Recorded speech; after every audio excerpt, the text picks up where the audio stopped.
Kocak penampakan mobil di Banjarmasin, gunakan AC ruangan untuk kabin.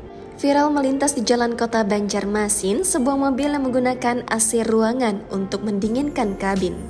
Tampak pada bagian belakang mobil tersebut terpasang kompresor atau kipas AC yang juga biasa terpampang di luar ruangan.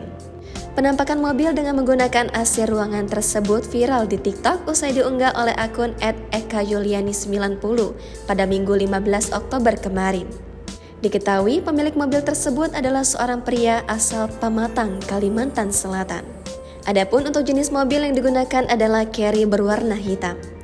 Mobil tersebut terlihat sudah dimodifikasi sedemikian rupa hingga bisa menggunakan AC pendingin ruangan untuk kabin.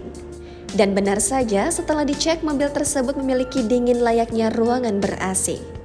Selain menggunakan AC ruangan, mobil tersebut juga tampak begitu mengkilap. Diperkirakan mobil tersebut menggunakan arus DC dari aki mobil yang kemudian dijadikan arus untuk menyalakan AC dengan inverter. Mobil unik itu pun ramai disebut warganet mampu menangkal panasnya Kalimantan Selatan yang belakangan mengalami peningkatan suhu.